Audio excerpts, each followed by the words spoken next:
Shalom kekasih Tuhan, selamat pagi.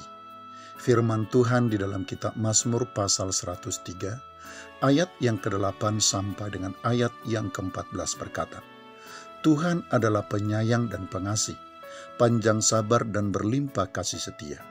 Tidak selalu ia menuntut, dan tidak untuk selama-lamanya ia mendendam. Tidak dilakukannya kepada kita setimpal dengan dosa kita, dan tidak dibalasnya kepada kita setimpal dengan kesalahan kita. Tetapi setinggi langit di atas bumi, demikian besarnya kasih setianya atas orang-orang yang takut akan Dia. Sejauh timur dari barat, demikian dijauhkannya daripada kita pelanggaran kita. Seperti Bapa sayang kepada anak-anaknya, demikian Tuhan sayang kepada orang-orang yang takut akan Dia. Sebab Dia sendiri tahu apa kita, Dia ingat bahwa kita ini debu. Kekasih Tuhan, penuturan pemazmur ini yang pertama menerangkan dengan sangat baik alasan mengapa Tuhan sering melupakan pelanggaran kita. Kenapa Ia tidak selalu dan tidak di dalam segala sesuatu menuntut kita untuk memenuhi standar yang dikehendakinya. Atau kenapa Ia lebih cenderung berlaku sebagai Bapa yang baik, yang penuh rahmat dan selalu panjang sabar bagi kita. Yaitu karena Ia memahami keadaan kita, termasuk memahami keterbatasan, kelemahan dan kefanaan yang kita miliki.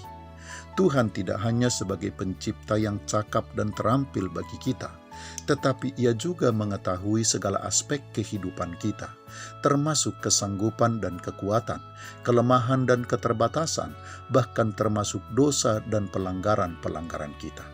Ia sangat memahami bahwa kita diciptakan dan hanya terbuat dari debu.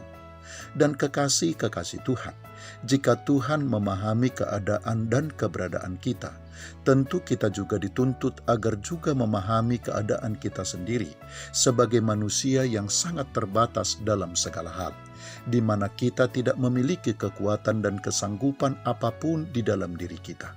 Karena itu kita tentu harus sadar bahwa tanpa Tuhan kita hanyalah debu, dan tanpa Tuhan kita tidak berdaya menghadapi apapun. Kita hanya akan mampu dan bahkan hanya akan berharga jika ada di dalam genggaman tangannya. Selanjutnya yang kedua, kekasih Tuhan, penuturan pemazmur ini juga hendak menegaskan kepada kita bahwa meskipun dalam kenyataannya kita terbuat dari debu, namun Tuhan mengingat kita, mengasihi kita dan memelihara kita.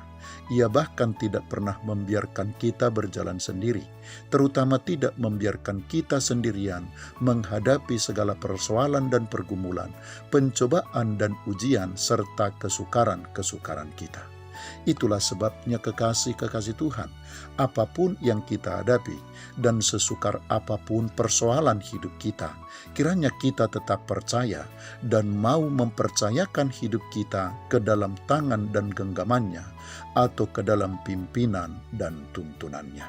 Selamat pagi, Tuhan Yesus memberkati. Shalom.